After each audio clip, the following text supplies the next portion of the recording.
En vérité, elle est appelée Mishné comme l'assistant de Malkout, c'est-à-dire que c'est l'aspect de la servante d'une reine par le secret du trône de Beria qui a été expliqué dans la section sur la Tzilut, Beria, Yetzira et Assia. Et elle est l'assistante de la dame, c'est-à-dire de la matrone, ou bien il s'agit de la réalité du et qui est second pour le Yod. Et les deux explications s'appliquent aux paroles du Rashbi, qu'il repose en paix. Et il est expliqué ailleurs qu'elle est appelée ainsi du côté des aides. Et cela signifie que c'est grâce à elle qu'apparaît la réalité du et, comme nous l'avons expliqué dans la section sur la diminution. Et il est expliqué ailleurs qu'elle est appelée Mishne par le secret selon lequel elle est seconde pour le roi, c'est-à-dire pour Tiferet, et cela se réfère toujours au secret du et.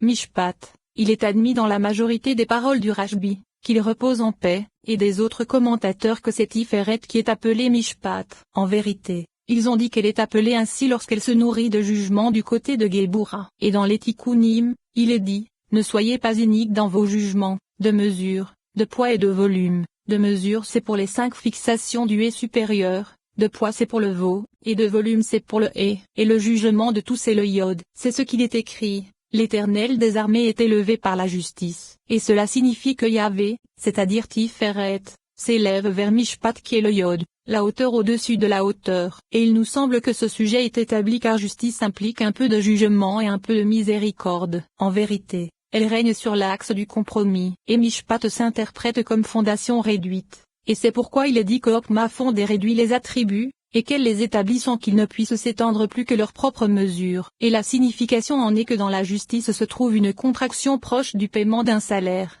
comme nous l'avons expliqué plus haut. Et dans le Rafam Emna, il est expliqué que Tiferet est appelé chauffé du côté de Bina, comme cela sera expliqué en son temps. Et dans le Zohar sur la paracha Kedoshim, il est expliqué que Mishpat correspond au jugement mélangé à de la miséricorde. Et grâce à cela, il est établi que son principe se trouve du côté de Bina, le jugement, et qu'elle se nourrit du côté de Okma, la miséricorde. Et c'est, lorsque la justice est suscitée, il se trouve en elle de la miséricorde, c'est-à-dire que se trouve en elle du jugement et de la miséricorde. Et le sens en est qu'elle reçoit la miséricorde de Okma grâce à Bina. Et dans la paracha Ahareimot, il est dit qu'elle est miséricorde. Le sens en est que sa source qui est son principe est miséricorde, c'est-à-dire Okma.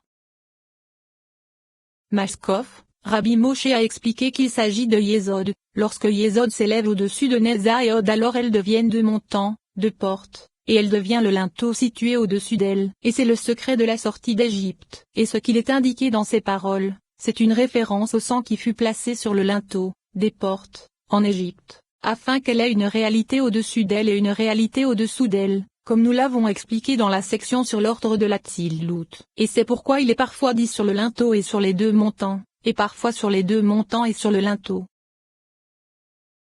Matok, cela désigne Malkout du côté de Gebura par le secret du miel, comme cela est dit dans le Zohar sur la paracha Vayei. Et il est possible de dire qu'elle est appelée ainsi par le secret de sa gauche et sous ma tête car c'est la douceur du côté du jugement, comme cela est expliqué dans les sections précédentes.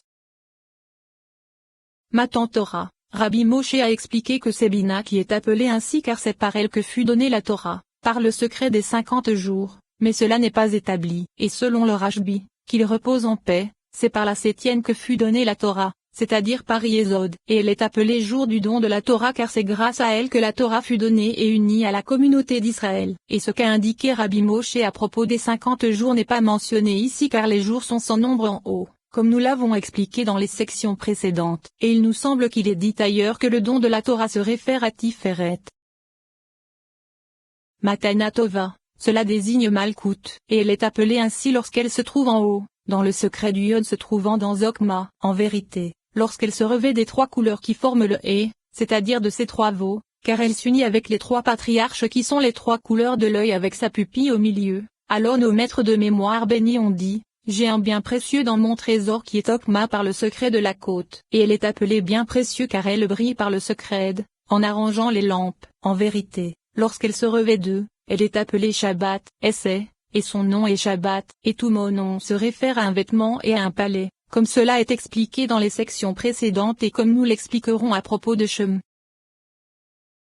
Motneim, elle se trouve en haut, par le secret de l'union de Tiferet avec Malkout, c'est-à-dire de l'union de la ceinture avec les hanches de l'homme. Et leur union est appelée Motneim en haut par le secret de Gebura et de la puissance, et à la Tseim en bas par le secret des reins comme nous l'expliquerons en son temps. Et nous ne voulons pas dire que Motneim se réfère à Gebura, mais qu'il s'agit de Netzia Sheod. En vérité, le principe suit ce qui l'emporte dans leur nourriture, que ce soit du côté de Gebura ou du côté de Zed. Et Motneim en bas c'est Od alors que Motneim en haut c'est Netza. Et c'est ainsi que l'a expliqué le Rashbi, qu'il repose en paix, à propos du verset, depuis la vision de ses hanches et au-delà. Voici que nous en avons terminé avec l'explication de la lettre même. Et avec l'aide de Dieu, nous allons entrer dans l'explication de la lettre Nun.